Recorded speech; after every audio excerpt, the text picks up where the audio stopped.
This exhibit hall, or this space, is specifically used for programming and events that we do all year long. So even then, in the month of November and December, you'll see a lot of Christmas decorations, and then come this time next year, in January, we'll have a whole new rotating display.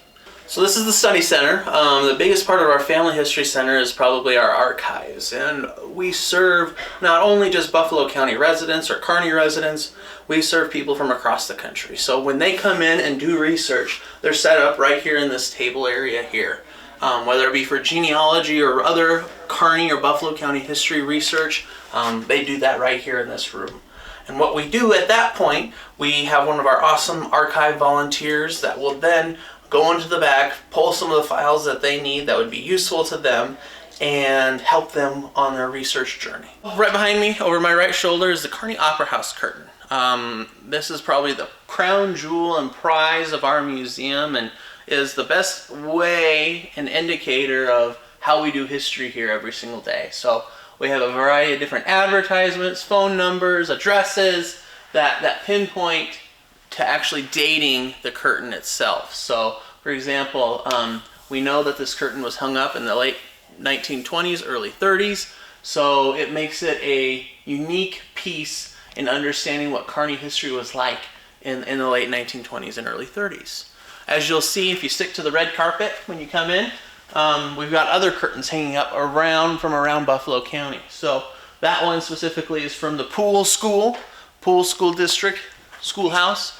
The one over there, clear on the far back corner, is the original World Theater curtain, and then these other two are from around other school districts as well. Probably one of the coolest things about our museum, and one thing that we're very fortunate to have here in Kearney specifically, and in Buffalo County, is we have a lot of great photographers. And specifically here in Kearney, we had Solomon Butcher, A.T. Anderson, John Stryker, just to name a few. And they took not only pictures of people, but of buildings and places around Kearney. So, for example, if we wanted to do research on Odessa, we'd pull out the Odessa file, and we could see that this is Odessa in 1913. And in fact, we even know that this was taken from a grain elevator in 1913. Or if we wanted to find some other photographs from around Kearney in Buffalo County, let's say we have a query or a research question about World War I. And if we went to our picture files, we would be able to find in our military folder for World War I a photograph of a parade in 1916, downtown Kearney on the bricks.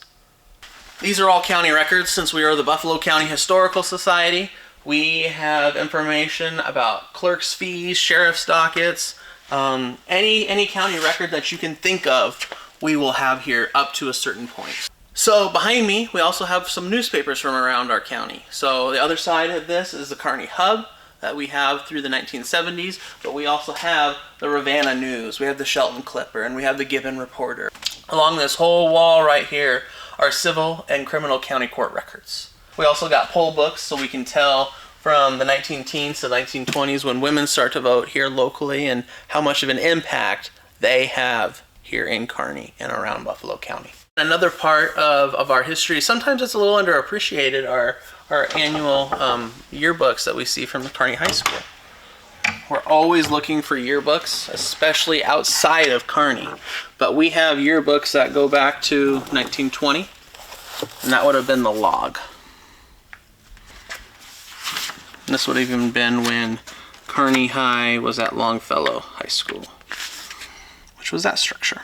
And so we serve as a resource, again, not only for folks here in Buffalo County and Kearney, but for people that are wanting to do research and genealogical search, because there are people's names and people that have moved to Kearney, go to school, move somewhere else, and people in the 21st century just have questions about who they are and where they're coming from.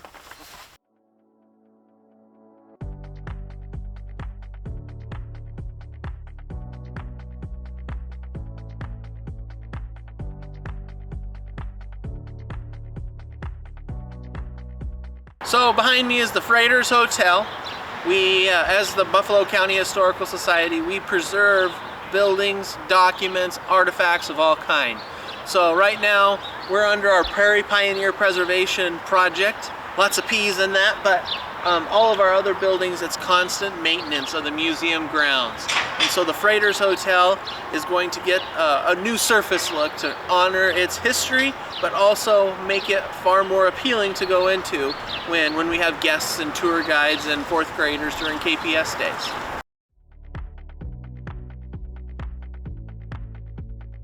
So here we are in Jasper Eggers' cabin.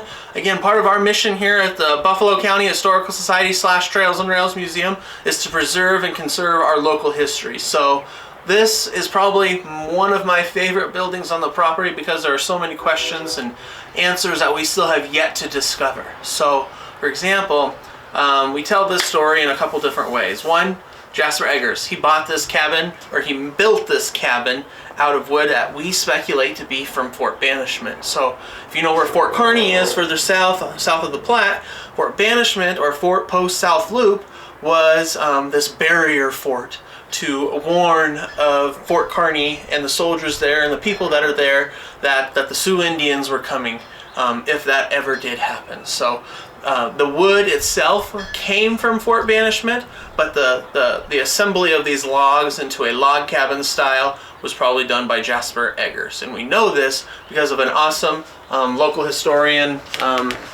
volunteer, Paul Taki, who discovered this cabin underneath someone's building that they were going to tear down. So every year we get this teepee out that we have in our museum. It's for 4th grade Pioneer Days and our Wagons West celebration that we have really close to this time every single year. But it highlights some of the first people that were here in Kearney and in the Buffalo County area, and those people would have been the Pawnee.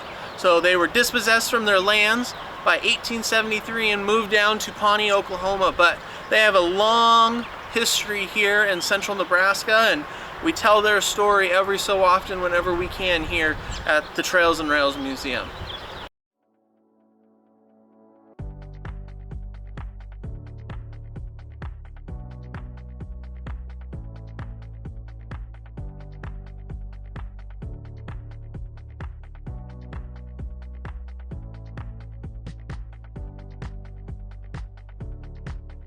So behind me we've got the Prairie Schooner wagon inside our livery barn.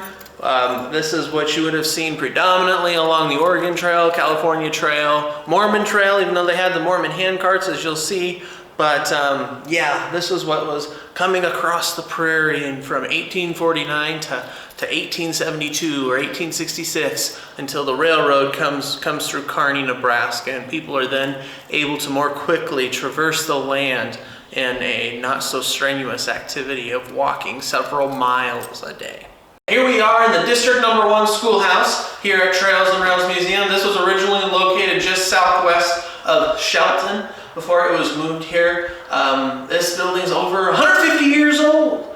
Really remarkable. In fact, the Buffalo County Commissioners used this structure, and the United Methodist Church also used it for a variety of different church services. But again, it served more of the rural kids outside of Shelton. At one time we had over 120 school districts here in Buffalo County. Now we're down to about 7 or 8. So that's of public schools. That doesn't include any of the parochial schools, but even how we viewed education back in that day was far different than how we would see it back then. So for example, over to your right, you would see that is your library. You couldn't necessarily check out a book because if the curriculum for the entire year required all students to use that book, well, if someone had lost it from point A to point B or point B to point A, then there went the curriculum for the whole rest of the year. I think I just heard the school bell, so let's head on out.